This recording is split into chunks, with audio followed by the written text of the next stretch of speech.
Selamat malam, teman-teman. Kita kedatangan kerabat kita, teman kita.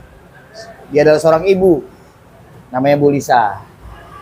Dia hak asuh dari anaknya yang usia 15 tahun yang sempat dirampas oleh mantan suaminya.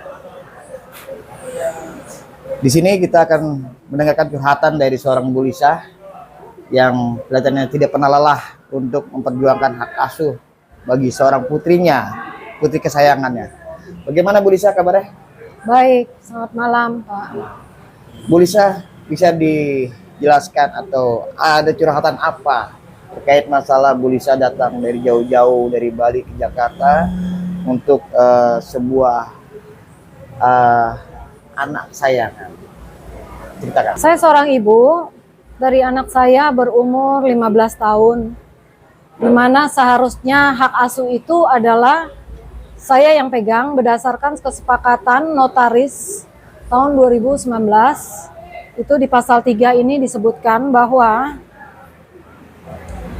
anak-anak yang masih di bawah umur adalah diasuh oleh ibunya. Dulu kita pernah bikin kesepakatan ini.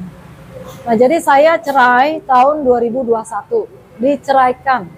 Saya baru tahu diceraikan tahun 2023. Jadi setelah 2 tahun diceraikan saya baru tahu. Itu secara fair stake oleh mantan saya. Setelah itu di putusan tidak disebutkan mengenai hak asuh, tapi kita ada kesepakatan di sini berdasarkan notaris. Nah, anak dari sejak bayi saya yang urus sampai 15 tahun. Tahun lalu mantan saya merebut paksa, mengambil paksa anak saya. Setelah itu dia mengurus dengan cara diberi obat penenang dosis tinggi setiap hari selama 6 bulan, yaitu obat Cipralex. Dari kapan itu? Dari tahun berapa? Dari sejak Januari sampai Juni, rencananya 6 bulan, dan saya baru tahu minggu lalu. Saya tidak tahu hal ini, dan Tuhan mengungkapkan hal ini lewat video anak saya, dan mantan mengaku sendiri memberi obat pada anak-anak saya. Kalau boleh tahu, kabarnya anak ibu berprestasi.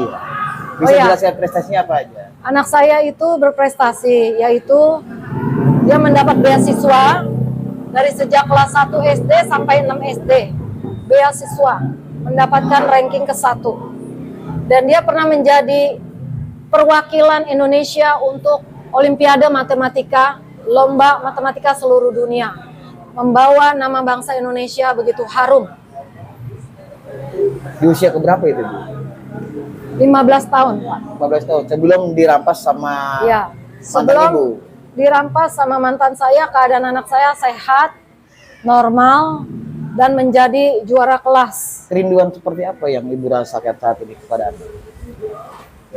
Saya rindu anak saya seperti yang dulu lagi, normal. Karena sekarang anak saya itu keadaannya mengkhawatirkan. Dia itu tiba-tiba bisa ketawa sendiri, menjerit-jerit histeris sendiri karena pengaruh obat penenang yang begitu tinggi. Jadi dia sekarang itu sangat mengkhawatirkan. Saya sangat berjuang untuk keselamatan jiwa anak saya karena masih kecil dan di bawah umur, dan saya berhak karena saya ibu kandungnya untuk menjenguk dan merawatnya. Yang selama ini saya tidak boleh ketemu anak selama hampir setahun. Bahkan anak sakit, saya mau jenguk tidak boleh, 5 menit pun tidak boleh. Saya berusaha dipisahkan dengan anak saya, Pak. Ibu sudah berupaya 5 kali ya ke KPAI, tapi nol hasilnya ya. Saya sangat prihatin dengan lembaga-lembaga hukum di Indonesia. Saya sudah berusaha ke KPAI melaporkan kejadian yang sebenarnya dengan bukti-bukti apa adanya.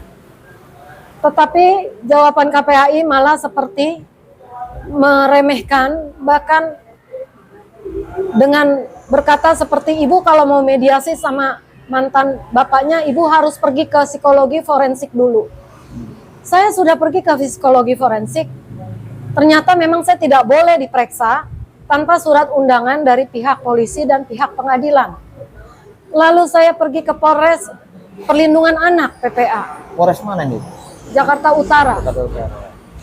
Berkali-kali saya datang ke sana menemui Pak Kanit, tetapi tidak ada respon apapun dalam usaha perlindungan anak Indonesia yang sengaja-ngaja disekap, dicekoki obat penenang dosis tinggi.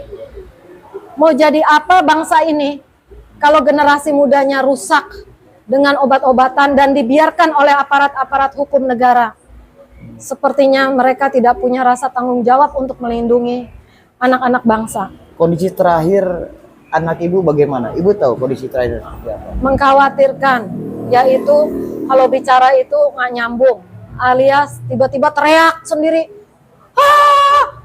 Begitu teriak histeris lalu ketawa sendiri, melengking-lengking gitu membuat saya takut. Saya tidak akan membiarkan hal ini. Saya akan melaporkan hal ini kepada seluruh kedokteran internasional sebagai studi banding bahwa obat Cipralex tidak diperbolehkan untuk anak 18 tahun ke bawah. Dan saya akan mengusut dan menggugat semua psikolog, dokter, psikiater, siapapun itu yang memberikan obat-obatan terlalang, dosis tinggi obat penenang kepada anak saya yang menyebabkan kejiwaan anak saya menjadi rusak. Dan saya akan menggugat dokter-dokter itu semua karena mereka memberikan obat tanpa seizin saya. Kalau boleh sebagai tahu, ibunya. dokter dari rumah sakit mana yang memberikan referensi seperti itu, harus memberikan Cipralex kepada anak ibu? Anak saya dibawa ke dokter Cassandra Putranto, 3. Begitu berusaha kerasnya seorang ibu terhadap anak, dan begitu sayangnya seorang ibu terhadap anak. Apalagi anak ini sangat berprestasi, dan anak ini masih di bawah umur. Usia 15 tahun adalah usia yang sangat ceria. Di sini pemerintah, khususnya TNI, Presiden, Kapolri harus tahu perkara yang sebenarnya. Jangan sampai generasi kita hilang begitu saja oleh para oknum-oknum yang hanya mengandalkan katalog-katalog yang tidak mendasar. Terima kasih Ibu telah hadir di kita. Semoga ini menjadi pembicaraan publik yang sangat hangat dan menjadi catatan buat khususnya pemerintah, Kapolri dan Presiden. Terima kasih Pak atas kesempatannya.